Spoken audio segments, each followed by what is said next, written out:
السلام علیکم ورحمۃ اللہ وبرکاتہ، نحمده ونصلی علی رسولہ الکریم، اما بعد فاعوذ باللہ من الشیطان الرجیم، بسم اللہ الرحمن الرحیم، رب اشرح لی صدری ویسر لی امری واحلل عقدۃ من لسانی یفقہوا قولی، وما من دابۃ فی الارض الا علی اللہ رزقها ویعلم مستقرها ومستودعها کل فی کتاب مبین۔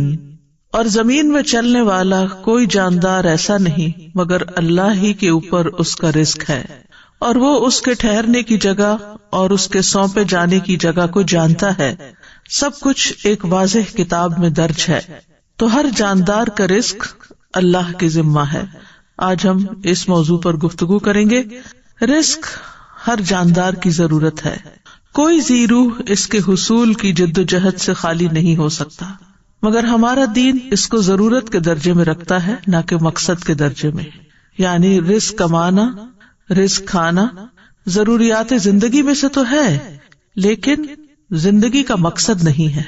یعنی ہم جینے کے لیے کھا رہے ہیں، کھانے کے لیے نہیں جی رہے۔ مومن کے پاس جو دولت آتی ہے وہ اسے اپنی ضروریات پر خرچ کرنے کے بعد دوسرے ضرورت مندوں پر بھی خرچ کرتا ہے، اپنی آخرت کی فکر کرتا ہے، نہ کہ اس دولت سے صرف اپنا معیار زندگی بلند کرتا چلا جائے۔ مومن جائز طریقے سے رزق حاصل کرتا ہے اور جائز جگہوں پر خرچ کرتا ہے۔ مومن اللہ کا رزق کھا کر اللہ ہی کو یاد کرتا ہے، اس کا شکر ادا کرتا ہے۔ لیکن یہ یاد رہے کہ دنیاوی رزق انسان کی مادی ضروریات کو پورا کرتا ہے، مگر اس کی روحانی ضروریات کے لیے جو رزق اللہ نے دے رکھا ہے اس کے لیے اللہ ہی کی طرف رجوع کرنا ہوتا ہے۔ لہذا بندہ مومن اپنا سارا وقت صرف مال کمانے میں ہی نہیں لگا دیتا، بلکہ اللہ کی عبادت کے لیے بھی وقت نکالتا ہے، اس عبادت کے طریقوں کو سیکھنے کے لیے، علم حاصل کرنے کے لیے بھی وقت نکالتا ہے، اور یوں وہ رزق کے معاملے میں قناعت اختیار کرتا ہے، اور یہی ذریعہ ہے اطمینان پانے کا، کیونکہ اسے یقین ہوتا ہے کہ ہر جاندار کا رزق اللہ کے ذمہ ہے۔ وما من دابۃ، اور نہیں کوئی بھی جاندار۔ دابہ دبیب سے ہے، ہر اس جاندار کو کہتے ہیں جو سطح زمین پر چلتا اور رینگتا ہے۔ تو روئے زمین پہ چلنے والا ہر جاندار یعنی ذی روح، خواہ انسان ہو یا حیوان ہو، خشکی کا جانور ہو یا پانی کا جانور ہو، اس کی خوراک اور اس کا رزق اللہ تعالیٰ کے ذمہ ہے۔ اس پلانٹ پر جتنے بھی جاندار ہیں ان سب کو وہی کھلاتا پلاتا ہے، ان کی ساری ضروریات وہی پوری کرتا ہے۔ یعنی اس نے اپنی تمام مخلوقات کے رزق کی ذمہ داری لے رکھی ہے۔ بولنے والی مخلوق، بے زبان مخلوق، یاد رکھنے والی، غافل، سوال کرنے والی، خاموش رہنے والی، اطاعت گزار، فرما بردار اور نافرمان اور اس کا انکار کرنے والے، وہ سب کو ہی رزق دیتا ہے۔ زمین پہ بکھری ہوئی جتنی بھی مخلوق ہے، زمین میں بسیرا کرنے والی جتنی بھی مخلوق ہے، آسمان کے کناروں پہ محو پرواز جو بھی مخلوق ہے، سمندر کی گہرائیوں میں تیرنے والی جو بھی مخلوق ہے، ان سب کی تعداد کو بھی وہی جانتا ہے، ان کی اقسام اور ضروریات کو جانتا ہے، اور انہیں ہر لمحے رزق پہنچا رہا ہے۔ سورۃ العنکبوت آیت 60 میں اللہ تعالیٰ فرماتے ہیں وَكَأَيٍّ مِّن دَابَّةٍ لَا تَحْمِلُ رِزْقَهَا اللَّهُ يَرْزُقُهَا وَإِيَّاكُمْ وَهُوَ السَّمِيعُ الْعَلِيمُ، اور کتنے ہی چلنے والے جاندار ہیں جو اپنا رزق اٹھائے نہیں پھرتے، یعنی اپنی کمر پہ لاد کے نہیں پھر رہے، بلکہ ایک وقت کا کھاتے ہیں اور پھر اگلے وقت کے لیے پھر تلاش میں نکل پڑتے ہیں۔ اللہ انہیں رزق دیتا ہے اور تمہیں بھی، اور وہی سب کچھ سننے والا اور سب کچھ خوب جاننے والا ہے۔ پرندوں کو رزق دینے والا بھی اللہ ہے۔ عمر بن خطاب سے روایت ہے، کہتے ہیں کہ رسول اللہ صلی اللہ علیہ وسلم نے فرمایا، اگر تم اللہ پر اس طرح توکل کرو جس طرح حق ہے توکل کرنے کا، تو وہ تمہیں اسی طرح روزی دے جیسے وہ پرندوں کو دیتا ہے۔ صبح کو وہ بھوکے اٹھتے ہیں اور شام کو پیٹ بھرے ہوئے آتے ہیں، لیکن وہ سارا دن رزق تلاش کرتے ہیں، یعنی ان کے گھونسلے تک نہیں پہنچتا بلکہ وہ اس کے لیے کوشش اور محنت کرتے ہیں۔ جانوروں کے رزق کا بھی مالک اللہ ہے۔ اس سلسلے میں مسند احمد میں ایک روایت آتی ہے، ابو سعید خدری سے مروی ہے، وہ کہتے ہیں کہ ایک بھیڑیے نے ایک بکری پر حملہ کیا اور اس کو پکڑ کر لے گیا۔ چرواہے نے اس کا تعاقب کیا اور اس سے بکری چھین لی۔ وہ بھیڑیا اپنے دم کے بل بیٹھ کر کہنے لگا کہ تم اللہ سے نہیں ڈرتے کہ تم نے مجھ سے میرا رزق جو اللہ نے مجھے دیا تھا چھین لیا۔ وہ چرواہا کہنے لگا تعجب ہے کہ ایک بھیڑیا اپنی دم پر بیٹھ کر مجھ سے انسانوں کی طرح بات کر رہا ہے۔ تو وہ بھیڑیا کہنے لگا میں تمہیں اس سے زیادہ تعجب کی بات نہ بتاؤں؟ محمد صلی اللہ علیہ وسلم یثرب میں لوگوں کو ماضی کی خبریں بتا رہے ہیں۔ جب وہ چرواہا اپنی بکریوں کو ہانکتا ہوا مدینہ پہنچا تو اپنی بکریوں کو کسی گوشے میں جمع کیا اور رسول اللہ صلی اللہ علیہ وسلم کی خدمت میں حاضر ہوا اور سارا واقعہ سنایا۔ رسول اللہ صلی اللہ علیہ وسلم کے حکم پر الصلاۃ جامعۃ کی منادی کر دی گئی، اور یہ اس وقت ہوتا تھا جب آپ سب لوگوں کو نماز کے وقت کے علاوہ اکٹھا کرنا چاہتے تھے۔ پھر آپ اپنے گھر سے نکلے اور چرواہے سے فرمایا کہ لوگوں کے سامنے اپنا واقعہ بیان کرو۔ اس نے لوگوں کے سامنے سارا واقعہ بیان کر دیا۔ رسول اللہ صلی اللہ علیہ وسلم نے فرمایا اس نے سچ کہا۔ تو یہاں پر اللہ سبحانہ وتعالی بندوں کو تسلی دے رہے ہیں کہ رزق کے معاملے میں زیادہ پریشان نہ ہو، کیونکہ سب کا رازق اللہ ہی ہے، وہی سب کو رزق فراہم کرتا ہے۔ یہ اللہ کا وعدہ ہے اور اس کی ایک سچی ضمانت ہے، اس کا فضل اور مہربانی ہے، حالانکہ اللہ کے ذمے کچھ بھی واجب نہیں ہے، لیکن اگر اللہ نے یہ وعدہ کر رکھا ہے تو پھر یہ ضرور پورا ہو کر رہے گا، کیونکہ اللہ وعدے کی خلاف ورزی نہیں کرتا۔ شیطان انسانوں سے فقر کا وعدہ کرتا ہے جبکہ اللہ فضل کا وعدہ کرتا ہے۔ سورۃ البقرہ میں آتا ہے الشیطان یعدکم الفقر ویأمرکم بالفحشاء واللہ یعدکم مغفرۃ منہ وفضلا واللہ واسع علیم۔ شیطان تمہیں فقر کا ڈراوا دیتا ہے اور تمہیں شرمناک بخل کا حکم دیتا ہے، اور اللہ تمہیں اپنی طرف سے بڑی بخشش اور فضل کا وعدہ دیتا ہے، اور اللہ وسعت والا سب کچھ جاننے والا ہے۔ ابن عباس کہتے ہیں کہ دو چیزیں اللہ کی طرف سے ہیں، دو شیطان کی طرف سے ہیں۔ شیطان تم سے محتاجی کا وعدہ کرتا ہے اور کہتا ہے اپنا مال خرچ نہ کرو، اسے اپنے ہی پاس روک کر رکھو کیونکہ تمہیں آئندہ اس کی ضرورت ہوگی، اور وہ تمہیں بے حیائی کا حکم بھی دیتا ہے۔ اور اللہ تم سے وعدہ کرتا ہے کہ وہ ان نافرمانیوں پر تمہیں معاف کر دے گا اور رزق میں اضافہ کر دے گا۔ اور جہاں تک لفظ رزق کا تعلق ہے تو ابن منظور لسان العرب میں کہتے ہیں رزق سے مراد ہر وہ چیز ہے جس کے ساتھ ہر زندہ مخلوق کی زندگی قائم ہوتی ہے، خواہ وہ چیز مانوی ہو یا مادی ہو، یعنی ہر زندہ مخلوق جس چیز پر انحصار کرتی ہے، جس پر اس کی زندگی کا دار و مدار ہوتا ہے، وہ اس کے لیے رزق ہے۔ لیکن یاد رکھیے کہ رزق صرف کھانا پینا ہی نہیں، صرف مال ہی نہیں، بلکہ ہر نعمت رزق ہے۔ یعنی بعض لوگ سمجھتے ہیں کہ شاید مال کا ملنا ہی رزق ہے، جبکہ ہر وہ نعمت جو اللہ نے آپ کو دی ہے وہ اللہ کا رزق ہے۔ اس میں مال بھی ہے، آل اولاد بھی ہے، اہل و عیال ہے، صحت، محبت، قبولیت، یہ ساری چیزیں رزق کہلاتی ہیں۔ یعنی یہ ساری انسان کی ضروریات ہیں اور اللہ سبحانہ تعالیٰ ان ضروریات کو پورا کرتا ہے۔ یعنی ہر عطا کردہ چیز جو ہے وہ اللہ کا رزق ہے۔ اور پھر رزق کی دو قسمیں ہیں، ایک عام رزق ہے، ایک خاص رزق ہے۔ عام رزق سے ہر نیک اور فاجر فائدہ اٹھاتا ہے، اس میں حیوان، انسان، جن سب شامل ہیں۔ یہ جسموں کا رزق ہے اور یہ رزق اللہ نے تقسیم کیا ہے، اور اللہ نے ان میں سے ہر ایک کو رزق دینے کا ذمہ لیا ہے۔ دوسرا خاص رزق ہے، اور یہ رزق کی دوسری قسم اللہ اپنے انبیاء اور اپنے رسولوں کے ہاتھوں پر اپنے بندوں میں سے جسے چاہتا ہے یہ رزق عطا کرتا ہے، اور یہ ایمان اور توحید کا رزق ہے۔ یہ تو اللہ تعالیٰ اس کو عطا کرتا ہے جو اس کا حقدار ہو اور جو اللہ کا شکر گزار ہو۔ لیکن بہرحال اللہ بہت فضل والا، بہت زیادہ احسان کرنے والا ہے، اور رزق اس کو دیتا ہے جو اس کے اسباب کو اختیار کرتا ہے۔ اور سب سے عظیم اور بہترین رزق جنت ہے، جو سب سے بہتر، سب سے مکمل، سب سے افضل، سب سے عزت والا رزق، اور سب سے بلند اور سب سے زیادہ قائم رہنے والا وہ رزق جو اللہ اپنے بندوں کو دے گا، وہ جو کبھی نہ ختم ہوگا، اور یہ مومنوں کے ساتھ خاص ہے۔ وَمَن يُؤْمِن بِاللَّهِ وَيَعْمَلْ صَالِحًا يُدْخِلْهُ جَنَّاتٍ تَجْرِي مِن تَحْتِهَا الْأَنْهَارُ خَالِدِينَ فِيهَا أَبَدًا قَدْ أَحْسَنَ اللَّهُ لَهُ رِزْقًا۔ اور جو اللہ پر ایمان لائے اور نیک عمل کرے وہ اسے ایسے باغوں میں داخل کرے گا جن کے نیچے سے نہریں بہتی ہیں، ان میں ہمیشہ رہنے والے ہیں، ہمیشہ ہمیشہ، بلا شبہ اللہ نے اس کے لیے اچھا رزق بنایا ہے۔ تو فرمایا وما من دابۃ الا علی اللہ رزقها وَيَعْلَمُ مُسْتَقَرَّهَا وَمُسْتَوْدَعَهَا، اور وہ اس کا ٹھکانہ اور اس کے سونپے جانے کی جگہ کو بھی جانتا ہے۔ مستقر سے مراد وہ جگہ ہے جس کی طرف ہر کوئی چیز جگہ پکڑتی ہے اور رات اور دن بھی اسی میں ٹھہرتے ہیں، اور مستودع یہ وہ جگہ ہے جس میں کوئی چیز دفن کی جاتی ہے جب موت آتی۔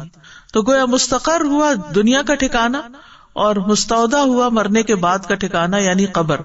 اور لیکن ابن عباس کہتے ہیں کہ مستقر سے مراد یا تو جنت ہے یا جہنم، یعنی اللہ سبحانہ تعالیٰ کو پہلے سے ہی پتا ہے کہ کون لوگ جنت میں جائیں گے اور کون کون جہنم میں جائیں گے، کیونکہ قرآن مجید میں آتا ہے جنت کے بارے میں حسنت مستقرا و مقاما، کہ کتنی اچھی ٹھہرنے کی جگہ ہے۔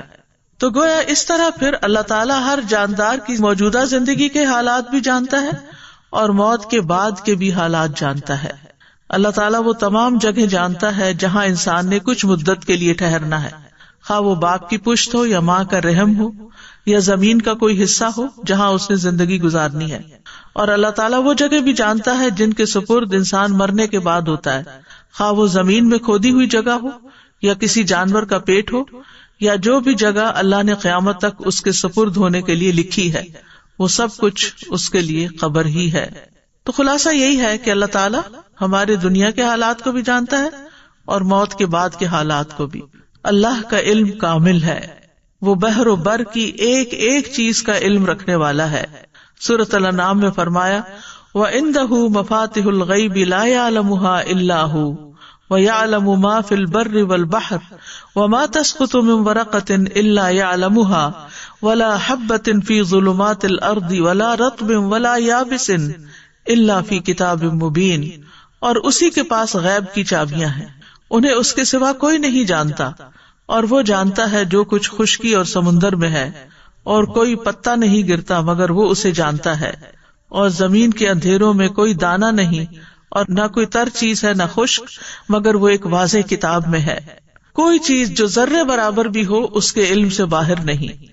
سورۃ یونس میں آتا ہے وَمَا يَعْزُبُ عَنْ رَبِّكَ مِن مِّثْقَالِ ذَرَّةٍ فِي الْأَرْضِ وَلَا فِي السَّمَاءِ وَلَا أَصْغَرَ مِن ذَلِكَ وَلَا أَكْبَرَ إِلَّا فِي كِتَابٍ مُّبِينٍ، اور تیرے رب سے کوئی ذرہ برابر چیز بھی نہ زمین میں غائب ہو سکتی ہے اور نہ آسمان میں، اور نہ اس سے کوئی چھوٹی چیز یعنی ذرے سے چھوٹی چیز اور نہ کوئی بڑی چیز مگر ایک واضح کتاب میں موجود ہے۔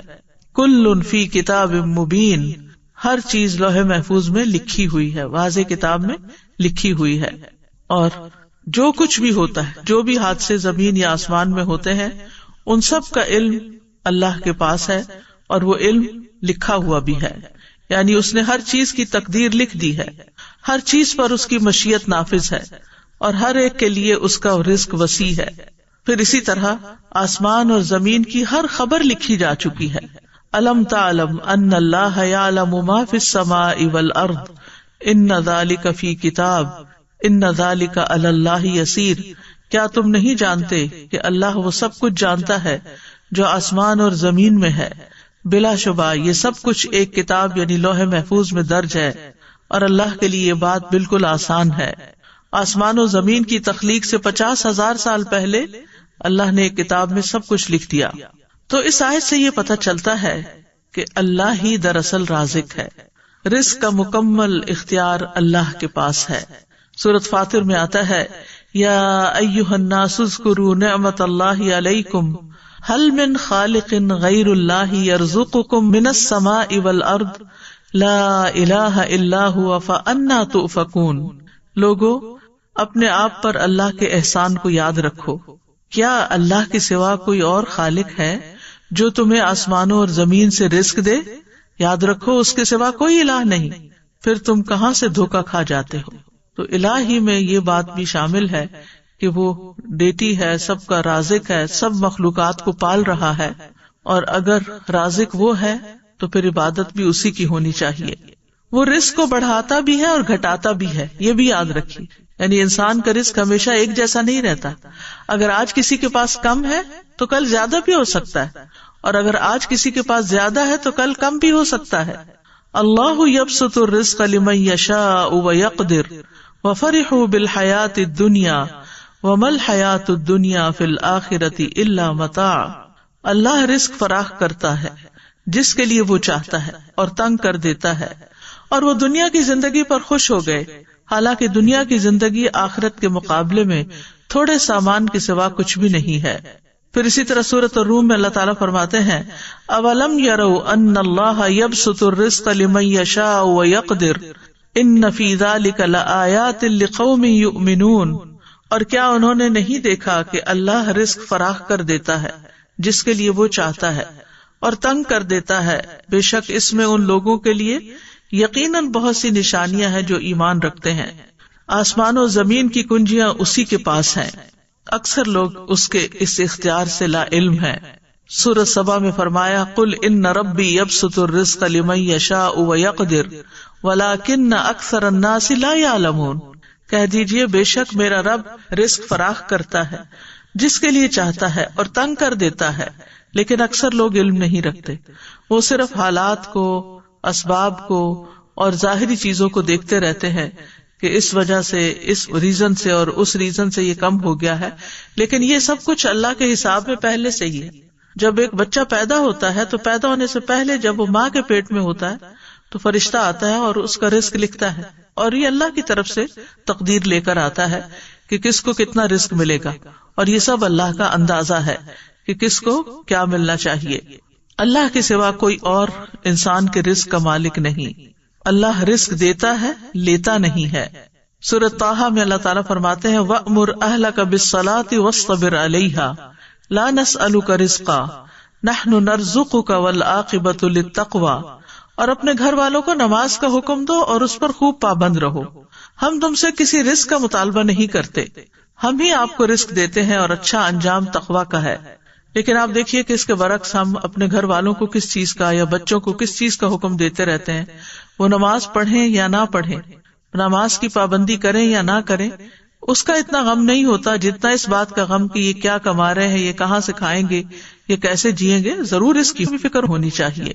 یہ نہیں کہا گیا کہ اسباب اختیار نہ کرو، اسباب اختیار کرنے چاہیے، لیکن اللہ سبحانہ وتعالیٰ فرماتے ہیں کہ ہم آپ سے رزق نہیں مانگتے، رزق تو اللہ کے ہاتھ میں ہے.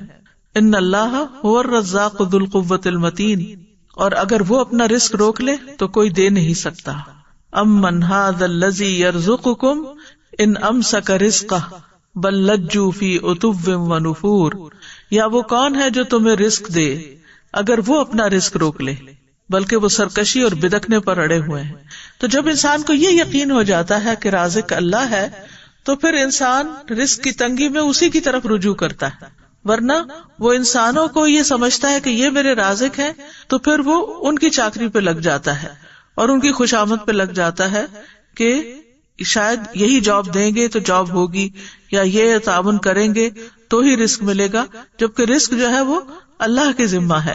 اللہ تعالیٰ فرماتے قل ارأیتم ان اصبح ماؤکم غورا فمن یأتیکم بماء معین.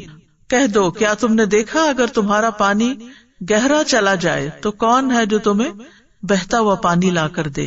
یعنی رزق کے جتنے بھی سورسز ہیں وہ اللہ کے ہاتھ میں ہیں، اور وہ بندوں کی ضرورت کے مطابق ان کو نکالتا رہتا ہے، اور پھر جس کو جیسا چاہتا ہے، جتنا چاہتا ہے رزق دیتا ہے، جس کو چاہتا ہے وافر دیتا ہے، جس پہ چاہتا ہے تنگ کر دیتا ہے. سورۃ ذاریات میں آتا ہے ان اللہ هو الرزاق ذو القوة المتین. بے شک اللہ ہی بے حد رزق دینے والا، طاقت والا، نہایت مضبوط ہے.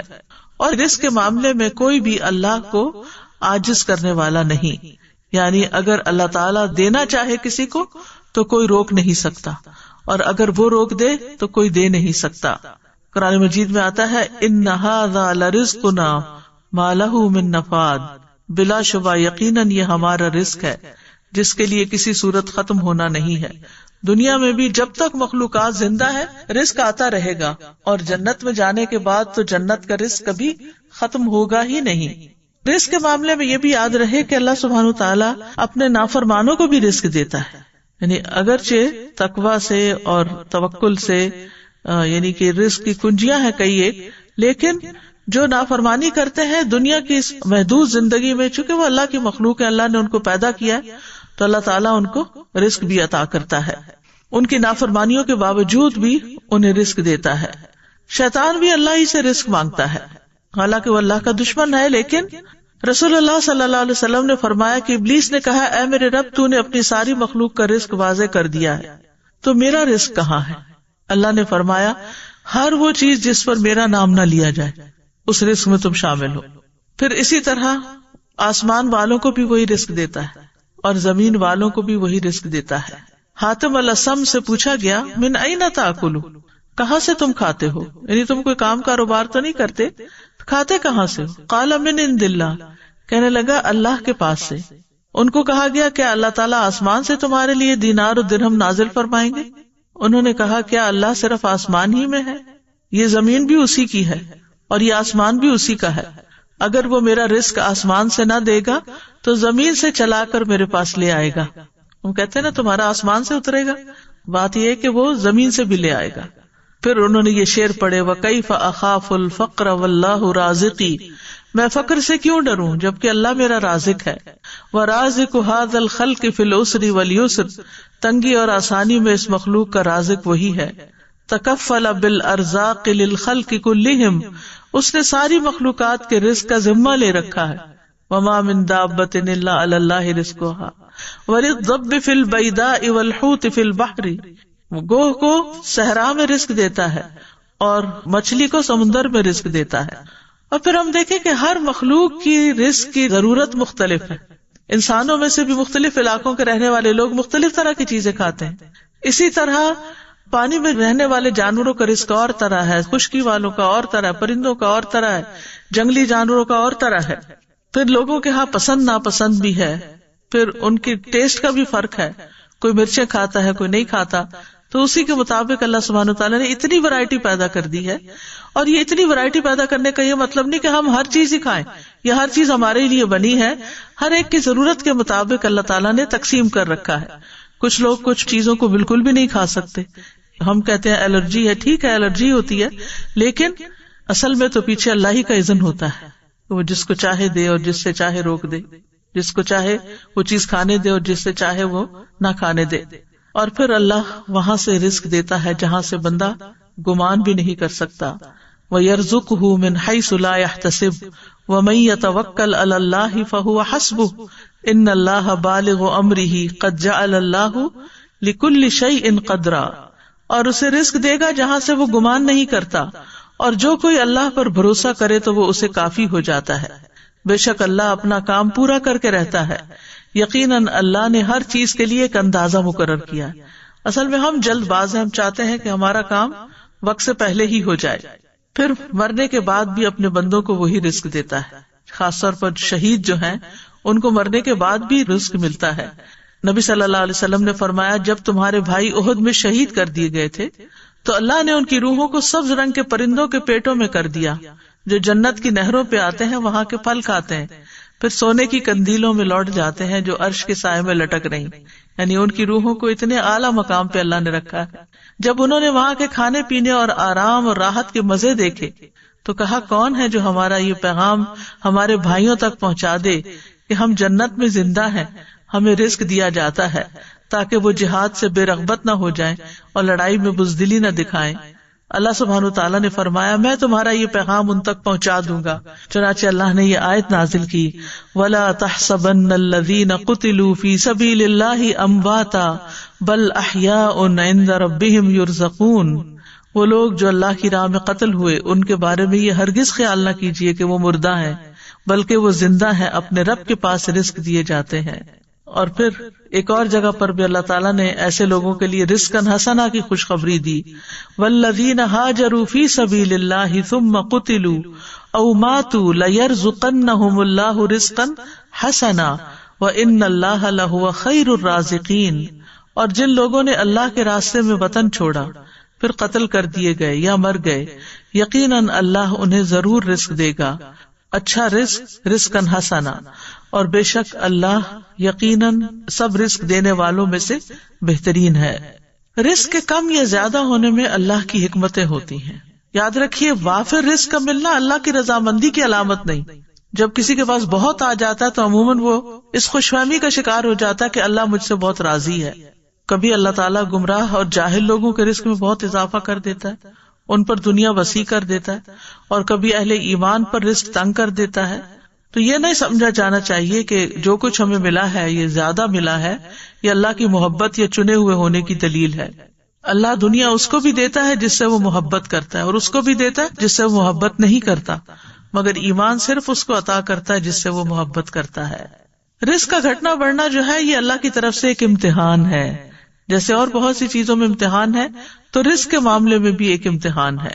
فَأَمَّا الْإِنسَانُ إِذَا مَا ابْتَلَاهُ رَبُّهُ فَأَكْرَمَهُ وَنَعَّمَهُ فَيَقُولُ رَبِّي أَكْرَمَنِ وَأَمَّا إِذَا مَا ابْتَلَاهُ فَقَدَرَ عَلَيْهِ رِزْقَهُ فَيَقُولُ رَبِّي أَهَانَنِ، بس لیکن انسان جب اس کا رب اسے آزمائے پھر اسے عزت بخشے اور اسے نعمت دے تو کہتا ہے میرے رب نے مجھے عزت بخشی، لیکن جب وہ اسے آزمائے پھر اس پر اس کا رزق تنگ کر دے تو کہتا ہے میرے رب نے مجھے ذلیل کر دیا۔ تو اللہ سبحانہ وتعالیٰ کے اس فرمان سے بالکل واضح ہو رہا ہے کہ یہ رزق کا دیا جانا اور رزق کا لیا جانا دونوں ہی امتحان ہے۔ پھر یہ ہے کہ کبھی رزق کی کمی خیر کا باعث بھی ہوتی ہے اور کبھی وافر رزق خیر کا باعث ہوتا ہے، کیونکہ رزق کا وافر ہونا بہرحال آزمائش تو ہے، لیکن نیک انسان کے لیے اچھا مال خوش قسمتی کی علامت ہے، کیونکہ وہ اسے اچھے کاموں میں صرف کرتا ہے اور اس سے اس کے درجات اور بلند ہوتے ہیں۔ مومن ایسا نہیں ہوتا کہ جب اس کو زیادہ مال ملے تو وہ صرف اپنا معیار زندگی بڑھانے کی فکر کرے، بلکہ وہ ضرورت کے بعد دوسروں کا خیال رکھتا ہے۔ بعض اوقات رزق کا وافر ہونا سرکشی کا باعث بھی بن جاتا ہے، اس لیے اللہ سبحانہ تعالیٰ ایک حد کے اندر ہی سب کو رزق دیتا ہے۔ وَلَوْ بَسَطَ اللَّهُ الرِّزْقَ لِعِبَادِهِ لَبَغَوْا فِي الْأَرْضِ وَلَكِنْ يُنَزِّلُ بِقَدَرٍ مَا يَشَاءُ إِنَّهُ بِعِبَادِهِ خَبِيرٌ بَصِيرٌ، اور اگر اللہ اپنے بندوں کے لیے رزق فراخ کر دیتا تو یقیناً وہ زمین میں سرکش ہو جاتے، لیکن وہ ایک اندازے کے ساتھ اتارتا ہے جتنا وہ چاہتا ہے، یقیناً وہ اپنے بندوں سے خوب باخبر، خوب دیکھنے والا ہے۔ تو فرما برداروں کے لیے وافر رزق جو ہے وہ بہترین چیز ہے۔ سلیمان علیہ السلام کو اللہ سبحانہ تعالیٰ نے ایسی حکومت عطا کی تھی کہ جو کسی کو عطا نہیں ہوئی۔ اللہ نے ان کے لیے ہواؤں کو تابع کر دیا، جہاں ان کو جانا ہوتا وہ ان کے حکم پر نرمی کے ساتھ چلتی، شیاطین ان کے لیے مسخر کر دیے جو سب معمار اور غوطہ زن تھے، اور کچھ دوسرے زنجیروں میں جکڑے ہوئے تھے۔ تو اللہ تعالیٰ فرماتے ہیں ھذا عطاؤنا، یہ ہماری عطا ہے، فمنن او امسک بغیر حساب، اب کسی پہ احسان کرو یا اپنے پاس رکھو، کوئی حساب بھی نہیں۔ پھر اسی طرح ایوب علیہ السلام جب وہ بیماری سے صحت یاب ہوئے اور غسل فرما رہے تھے کہ سونے کی ٹڈیاں آپ پر گرنے لگی، ایوب علیہ السلام انہیں اپنے کپڑے میں سمیٹنے لگے۔ اتنے میں ان کے رب نے انہیں پکارا، اے ایوب، کیا میں نے تمہیں اس چیز سے بے نیاز نہیں کر دیا جسے تم دیکھ رہے ہو؟ یعنی تمہارے اندر تو اس چیز کی خواہش نہیں ہے؟ ایوب علیہ السلام نے جواب دیا، جی ہاں، تیری بزرگی کی قسم، لیکن تیری برکت سے میرے لیے بے نیازی کیسے ممکن ہے؟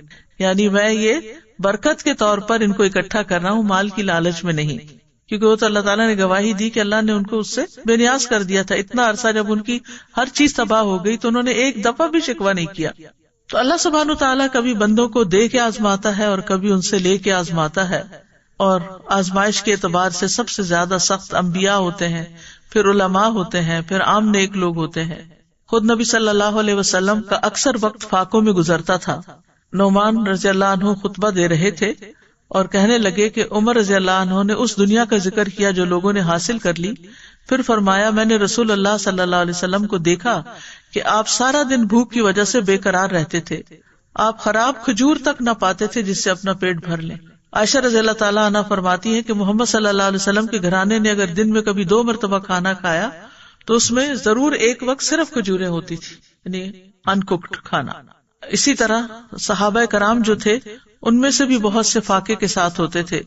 اصحاب صفہ اکثر فاقے سے رہا کرتے تھے، حتیٰ کہ بھوک سے نڈھال ہو کر بے ہوش ہو کر گر جاتے تھے، تو بدوی کہتے تھے کہ یہ پاگل لوگ ہیں۔ رزق کے حوالے سے چند اور باتیں بھی یاد رکھنے کی ہیں۔ نمبر 1 یہ کہ ہر انسان کا رزق مقرر ہو چکا ہے، نبی صلی اللہ علیہ وسلم نے فرمایا ابن آدم سے 4 چیزوں کے معاملے میں فارغ ہوا جا چکا ہے، اس کی تخلیق، اس کے اخلاق، اس کے رزق اور اس کی موت سے۔ پھر ماں کے پیٹ میں ہی بچے کا رزق لکھ دیا جاتا ہے۔ رزق سے بھاگنے والا بھی رزق پا کر ہی رہے گا۔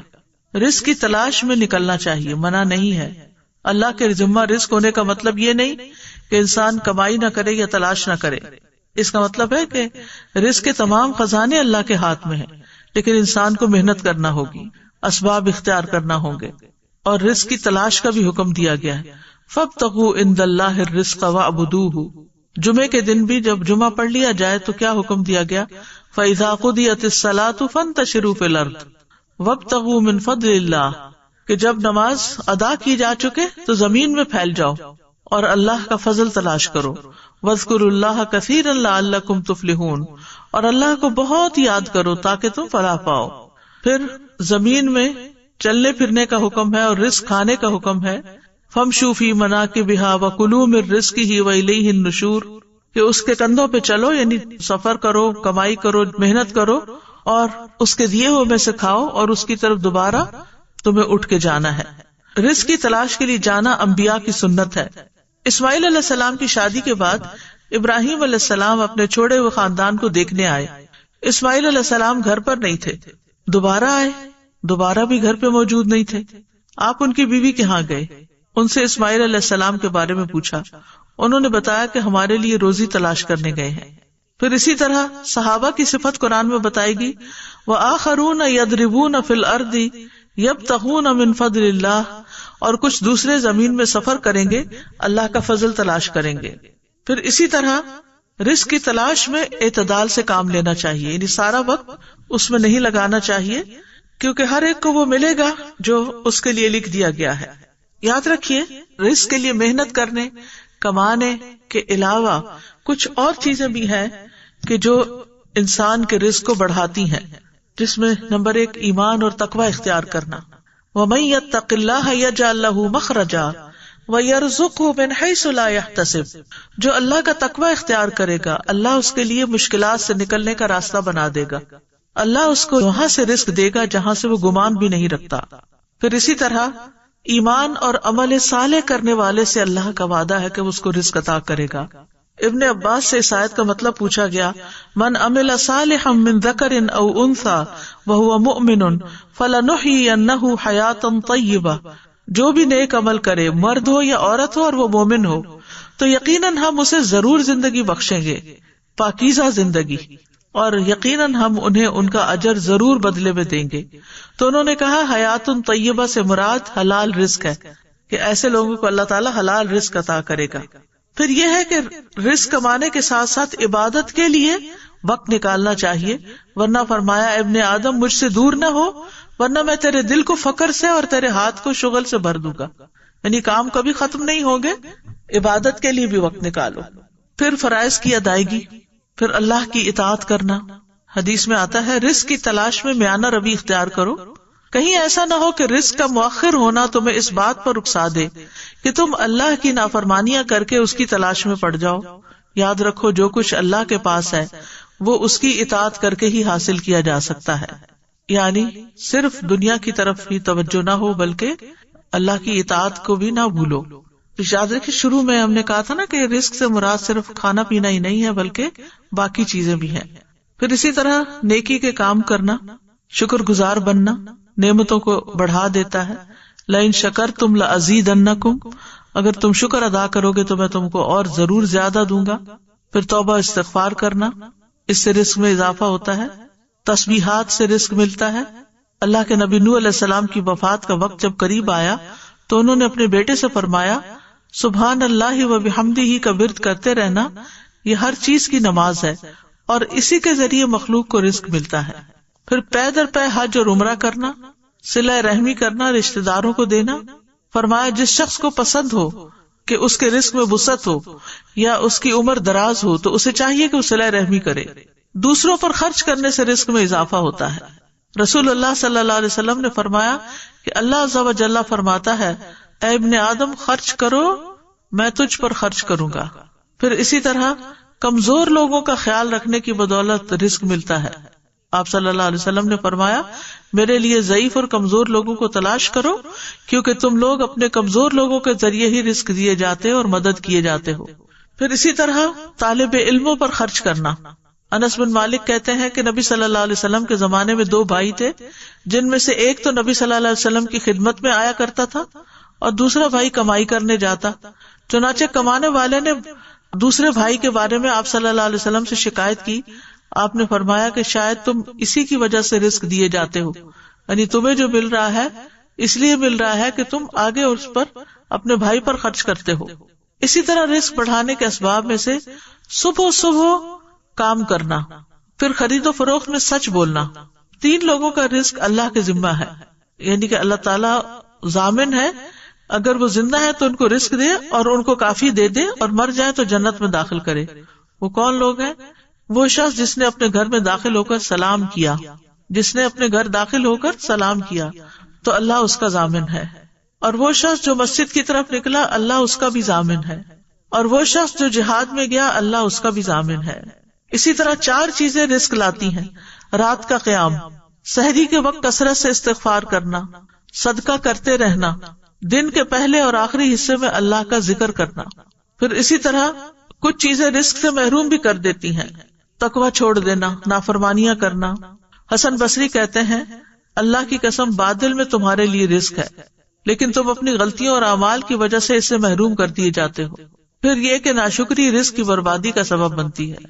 مثلاً ناشکری کیا ہے؟ آپ کھانا دیکھیں کیا پکا ہوا ہے، جیسے عام طور پر بچے کرتے ہیں، تو یہ ناشکری ہے۔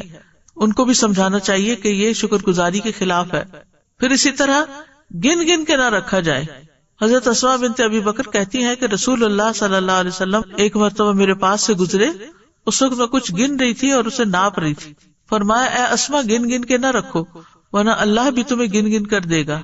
کہتی ہے کہ رسول اللہ صلی اللہ علیہ وسلم کے اس ارشاد کے بعد میں نے اپنے پاس سے کچھ جانے والے یا آنے والے کو شمار نہیں کیا، نہیں کچھ میرے پاس آیا، کتنا مال آیا کتنا گیا اس کو میں نے کبھی گنا نہیں، آنے والے روپے پیسے کو مراد ہے۔ اور جب بھی میرے پاس اللہ کا کوئی رزق ختم ہوا اللہ عز و جل نے مجھے اس کا بہتر بدل عطا کر دیا۔ جو خرچ نہ کرے اس کا مال تلف ہوتا ہے۔ 2 فرشتے صبح صبح دعا کرتے ہیں کہ اللہ خرچ کرنے والے کو اس کا بدلہ عطا کر اور روک رکھنے والے کا مال تلف کر دے۔ پھر اسی طرح قطع رحمی کرنا، یعنی رشتہ داروں سے میل جول نہ رکھنا، صرف دنیا کا ہم و غم لگانا۔